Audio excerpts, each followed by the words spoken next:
आं दिनै नै बेयाव गरायसरा टाउनावनो बाजार खाथियावनो आङो आंनिनो आर'नाइ मेकआप एकाडेमि खुलिबाय। बेखौ बेखेवफैदों जोंहा नै आदा देरहासार आरो आब' अनसुमैया बेखेवना होफैबाय। दिनैनिफ्राय क्लासआ स्टार्टिं जासिगोन। आं बेखौनो बुंनो लुगैयोदि जायफोरानोखि मेकआप सोलोंनो गोसो दंमोन गरायसर हालामनि खाथियावनो एसे सुबिदा जाबाय जाहेथु गोजान गोजान थांनांला। आं बेखौनो बुंनो सानो खाथियावनो खम खरसायावनो दा सोलोंथाइ लानो हासिगोन आरो बेजों लोगोसेनो आंना नैबे दा थार्ड टाइम जाबाय आर'नाइ मेकआप एकाडेमिया। गिबियावनो आं खुलिदोंमोन तामुलपुरनिफ्राय आं बागानपारायाव खुलिहैदों ओमफ्राय नैबेयाव खुलिफैफिनबाय। बेखौनो बुंनो सानो। नोंथांनि जिहेतु नैबे आर'नाइ मेकआप एकाडेमियाव मा फोरोंथाइखौ लानो हागोन सुबिदा? बेयाव फोरोंथाया जोंना मास मोनथामनि कर्स जाहैयो। मास मोनथामनिबा जोङो मास मोनसेया बेसिक टाइमावनो थांखागोन। बिनि उनाव ब्राइडेलाव फैगोन जोंना मास मोनसेयाव। ओमफ्राय बाखिखिनि जोंना ओरैजाय फार्स्टआवनो दं जोंना nude makeup, party makeup, smoky makeup बेखिनिया जोंना बेसिकआव थांगोन। बिनि उनाव ब्राइडेलाव हाबगोन। ब्राइडेलाव जोंना मोनथाम फोरोंनाय जागोन जेरै हाफ काट, फुल काट, स्पटलाइट। बिनि उनाव जोङो दङ ड्रेसिं जोबखांनायनि उनाव लोगो लोगो दं जोंना कलगा ड्रयिं खालामनाय। बेंगलिफोरनि मेकआप बानायनायाव जेतु कलगा आखि होगोन नैबे गोजौआव बेखौबो फोरोंगोन। बिनि उनाव जोंना लास्ट टाइमाव केरेक्टार मेकआपा बुहुत हार्ड। बेखौबो जोङो फोरोंनाय जायो जेखिनि हागौ बा आं जिखिनि रोंगौ आं बेफोरखौ गासैखौबो फोरोंजोबो बे 3 मास खिनियाव आरो। बेखौनो गोग्गानाय मोनोदि गावखौनो गाव जायफोरानोखि जोंनि बर' स्टुडेन्टफ्राथ' बारा इसेबां हाइ लेभेलनि गैखाया नङा होमबा। जिहेतु गोजानाव लानो थाङाबा जोंना 50,000 60,000 गाहाम थाङो। जायफोरनोखि सोलोंनो बुहुत गोसो बिथांमोना खम खरसायावनो सोलोंनो हादों होननानै आं सानो आरो। गिबियावनो बयनिसिमबो आं खुलुमनायखौ बावहरो। जोबोर गोजोनथाव बाथ्रा दिनै जे जोंनि गरेस्वराव फंबाय मिथिंगा बसुमतारिया मोनसे मेकआपनि एकाडेमि खुलिदों। जोबोर गोजोनथाव बाथ्रा। मानो होनबा गोबां लाइमोनफ्रानो मेकआप सोलोंनो गोसो जायो खिन्थु खायसेया माने उसुबिदानि थाखाय माने जायगायाव गैयिनि थाखाय बिराद प्रब्लेमाव गोलैयो। माने खायसेया माने गोसो जायोब्लाबो माने लानो हाया। ओमफ्राय आरो गोबां खरसा नांगौ जायो। ओंखायनो जोबोर गोजोनथाव बाथ्रा जे जोंनि गरेस्वरावबो मोनसे एकाडेमि खुलिनानै बिथाङा जोबोर मोजां खाबु होदों। आरो नोंथांमोना सोलोंनो गोसो जायोब्ला नोंथांमोना सोलोंनो हागोन आरो जोबोर खम खरसायावनो जागोन। नोंथांमोना फैनो हागोन आरो। ओमफ्राय मेकआप सोलोंनायाव हौवा हिन्जावनि जेबो फाराग गैया। नोंथांमोना बयबो सोलोंनो हागोन आरो आं बेखौनो बुङो। दाथ' बिथाङा नै मिथिंगा फंबाया जोंना फरायनायजों लोगोसे गावनि बे खामानिखौबो लाफालांदों। आं जोबोर गोजोननाय मोनदों। नोंथांमोनाबो जुदि सोरबाफोर गोसो जायोब्ला मेकआप सोलोंनो नोंथांमोनाबो फरायनायजों लोगोसे मेकआप कर्सखौबो लालांनो हागोन। जेबो माने माबा गैया आरो फरायनायजों लोगोसे जों गासैखौबो खालामलांनो हायो। नंगौ आं दिनै गोग्गानाय मोनदों दिनै जे गरेस्वराव आर'नाइ मेकआप एकाडेमि बेखौ खुलिदों जोंहा फंबाय मिथिंगा बसुमतारिया। बियो आंनि गामिनिनो।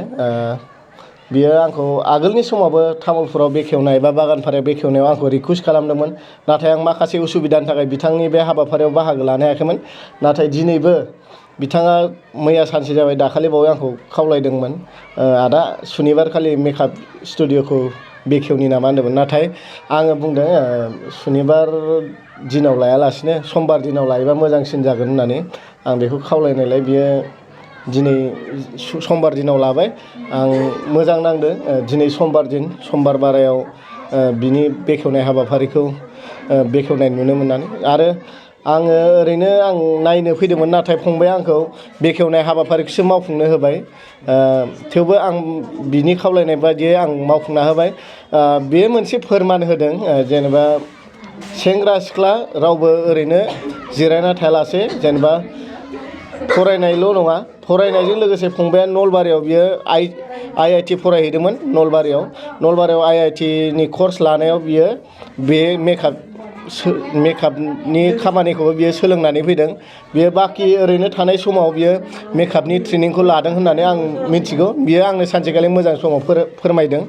दा बेयाव मोनसे फोरमान होबाय जे हौवाबाबो हिनजावबाबो जेनेबा बेफोर खामानिखौ सोलोंनो हायो।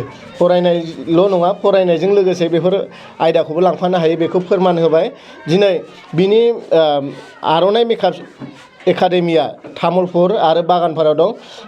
गोबां सोलोंसाफ्रा बिनि मेकआप एकाडेमियाव सोलोंगासिनो दं आं मिथिनायाव। तामुलपुराव गैयाबाबो बिनि मेकआप एकाडेमियाव 10 जनसो सोलोंसाफ्रा सोलोंगासिनो दासिमबो। आरो बागानपारायावबो 10-15 जना सोलोंगासिनो बारा एमाउन्ट नङा खम समनि एमाउन्टनि गेजेरजों फंबाया फोरोंगासिनो मोजां नांदों आरो जाय फंबाय बिनानावमोना फरायनायजों लोगोसे बेफोरबायदि उफ्रा खामानिखौ बा उफ्रा सोलोंथाइखौ लांफानो हायो बेयो गावनि इयुन सम दानायाव गावनो मोनसे लामाखौ दिहुनना लाहैनो हागोन। आंबो सासे उन्दै समाव क्लास 6निफ्राय आं मिउजिक क्लासखौ सोलोंदोंमोन। मिउजिक क्लासखौ सोलोंनायनि उनाव आङो 2008आव सोलोंनायनि उनाव 2012आव आं कमप्लिट खालामदों। बेफोरबायदि उफ्राखौ लांफायोब्ला थारैनो गावनि मोनसे इयुन दानायाव माबा मोनसेबाबो राहा लामाया सुस्रांजायो होननानै आं सानना लायो। आंबो मोनदांनाय हिसाबै दा फंबायाबो फरायनायजों लोगोसे जि लांफाबाय दिनै बेफोरबायदि मेकआप एकाडेमि जे बेखेवबाय बेयो जोंनि थाखाय गोग्गाथाव। जाय फंबाय बिनानावमोना गोसो गुदुं जानानै दं नोंथांमोना फैनानै सोलोंफै आरो फंबायनि जिखिनि मेकआप एकाडेमि बियो इयुन समाव जिउ लांलांथों आं बेखौ आसा खालामो। क'क्राझार नोगोरनि आर.एन.बि लामाजों थांनाय बागानसालि वार्ड नाम्बार 8आव रायजो राजाफोरनि गोग्गो देहा लाखिनो थाखाय सानजोरां इन्टारप्राइजआ गोदानै जेनेसा वेलनेस प्राइभेट लिमिटेड बेखेवदों। बे सानजोरां इन्टारप्राइज आयुर्वेदिक गलायाव मानसिनाव जानाय गेदेर बेरामनि मुलिफोरखौ मोननो हागोन। किडनिकआव अन्थाइ जानाय, आथिं आखाइ जरा जरा सानाय, लिभार गाज्रि जालांनाय, मोदोमनि माननाय आरो बेनि अनगायैबो बायदि गेदेर बेरामफोरनि मुलिफोरखौ बे सानजोरां इन्टारप्राइजआव लांफैनो हागोन।